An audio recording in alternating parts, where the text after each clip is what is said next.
میں ہے جس نے پاکستان کی جڑوں کو کھوکھلا کر دیا ہے۔ اس وقت جو سرکولر ڈیٹ ہے جس کو گردشی قرضہ کہتے ہیں وہ تقریباً 2300 ارب روپے ہے۔ اب آپ اندازہ کریں کہ 2300 ارب روپیہ یعنی 2.3 ٹریلین روپیز، یہ جو پاکستان کا جو سال گزرا ہے فائنینشیل ایئر 2023-24، ہمارا ٹوٹل جو ریسیٹس تھیں وہ 9 ٹریلین کی تھی۔ تو آپ اس سے خوب اندازہ کر سکتے ہیں کہ یہ آلموسٹ 1/3 ہے، یعنی جو گردشی قرضہ۔ تو کیا یہ ملک چل سکتا ہے اتنے بھاری بھرکم بوجھ کے ساتھ، اتنے بے پناہ نقصانات کے ساتھ چل سکتا ہے؟ there is no question۔ تو میں سمجھتا ہوں کہ ہمیں اس کے لیے دن رات محنت کرنی ہے۔ پھر اور بھی اس کے ساتھ چیزیں ملی ہوئی ہیں، جڑی ہوئی ہیں، لائن لاسز ہیں، ٹرانسمیشن سسٹم بڑا ویک ہے۔ ہمیں فی الفور آپ کو میں نے یہ آلریڈی یہ منسٹر پاور سے گزارش کر رکھی ہے، جو سابقہ جو سیکرٹری پاور ہیں، کہ سمارٹ میٹرنگ کی طرف ہمیں پائلٹ پروجیکٹس فوراً 3-4 ڈسکوس میں لے کے آنے چاہیے فی الفور۔ مجھے امید ہے کہ آج کی میٹنگ میں اس کے بارے میں بھی پریزنٹیشن دی جائے گی کہ اس کے ذریعے ہم یہ جو نظام میں جو خرابیاں ہیں بہت حد تک اس کے اوپر ہم قابو پا لیں گے۔ تو اس کے لیے ہمیں بڑی تیزی کے ساتھ کام کرنا ہے۔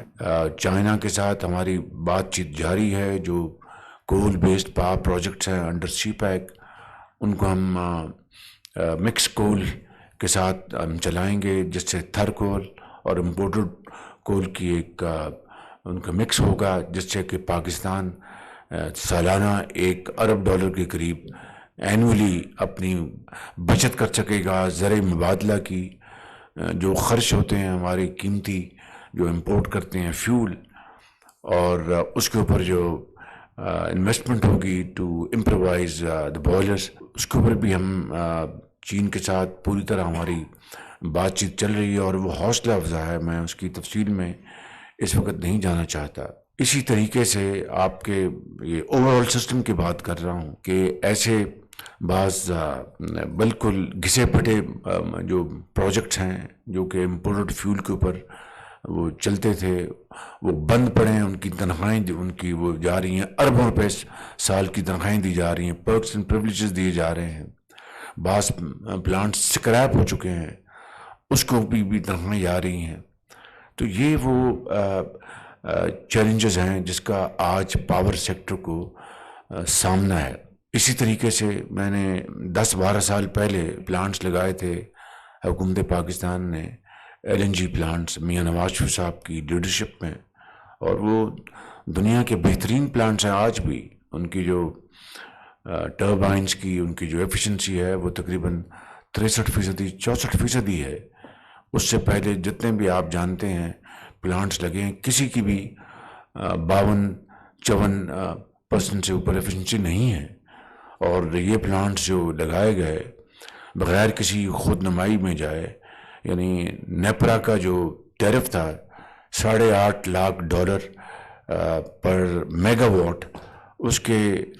مقابلے میں آدھی قیمت پہ لگے $4.5 لاکھ پر میگا واٹ، اور مینٹیننس آپریشن کانٹریکٹس اس کے علاوہ ہیں۔ تو بغیر کسی تفصیل میں جائے اور کسی خود نمائی کی جائے،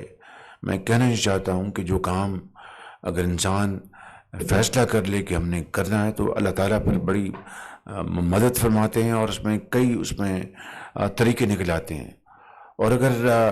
نیت بد ہو، اور یہ نیت یہ ہے کہ ہم نے لوٹ مار کرنی ہے اور کوئی چیز چھوڑنی نہیں، تو پھر تباہی جو ہے وہ پھر سامنے ہوتی ہے، مقدر میں تباہی ہوتی ہے اور کچھ نہیں ہوتا۔ تو فیصلہ ہم نے کرنا ہے کہ تباہی سے بچنا ہے اور خوشحالی کی طرف جانا ہے۔ تو آج میں سمجھتا ہوں کہ میرے لیے ایک اعزاز ہے کہ میں آنریبل بورڈ ممبرس سے میں گوش گزار ہوں، اور جو میں نے گزارشات کی ہیں وہ بہت ہی اہم ہیں، اور مجھے امید ہے کہ آپ مل کر لائک اے ٹیم اس کے اوپر آپ بہتری لے کے آئیں گے۔ آج آپ یقین کر لیں کہ اس وقت دن رات ایک ہی کام ہمارا جو محکمہ ہے، minister power, secretary power, finance minister, secretary finance, اور دوسرے جو منسٹر پیٹرولیم، سیکرٹری پیٹرولیم، اور دوسرے جو متعلقہ ادارے ہیں، وہ صرف ایک ہی کام پر ان کی سوچ ہے کہ کس طریقے سے بجلی کی قیمت ہم نے کم کرنی، کیونکہ اگر بجلی کی قیمت ہم کم نہیں کریں گے گھریلو صارفین کے لیے، خالی صرف ان کے لیے نہیں، زراعت کے لیے، صنعت کے لیے، تجارت کے لیے، ایکسپورٹس کے لیے، دکانداروں کے لیے، تو ہماری معیشت جو ہے وہ اس گرداب سے نہیں نکل سکے گی، کیونکہ جب تک کہ قیمت لاگت جو ہے مصنوعات کی وہ کم نہیں ہوں گی تو آپ اپنی مصنوعات کو عالمی منڈی میں آپ اس کو ایکسپورٹ نہیں کر سکیں گے۔ قیمت لاگت زیادہ ہونے کی بنا پر بجلی وہ ایک واحد فیکٹر ہے، خاص طور مجھے پتا ہے کہ اسٹیل انڈسٹری میں میجر را مٹیریل بجلی ہے، کیونکہ وہاں پر کنزمپشن بجلی کی الیکٹروڈس کے ذریعے ہوتی یہی ہے، اور اس طرح دوسری بھی صنعتیں۔ تو اس لیے میں سمجھتا ہوں کہ بجلی کی قیمتیں کم ہونا اور بجلی کے نظام کو ایفیشنٹ بنانا، یہ وہ واحد یہ ایک فیکٹر ہے جس سے کہ ہماری جو اکانومی جو ہے وہ دوبارہ پاؤں پہ کھڑی ہو سکتی ہے۔ تو مجھ سمیت پوری حکومت، ایس آئی ایف سی، تمام ادارے اس میں دن رات وہ مصروف ہیں کہ کس طریقے سے ہم بجلی کی قیمتوں کو کم کریں اور کس طریقے سے ہم اپنی معیشت کو بحال کریں۔ میں یہاں پر یہ بھی عرض کرنا چاہوں گا کہ آپ میں سے جو آنریبل ممبرس اس کام کو کامیابی سے ہم کرانے کے لیے اپنی تمام توانائیاں وہ اس میں صرف کریں گے، وہ یقیناً قوم کے ہیروز کہلائیں گے، وہ ہمارے سروں کے تاج ہوں گے، اور جو لوگ جو ڈسکورس اب بھی اپنی کارکردگی کو بہتر نہیں بنائیں گے، then we will not spare them. There will be no compromise at all. I mean, this must be understood loud and clear کہ ہماری پوری توجہ پاکستان کی معیشت کو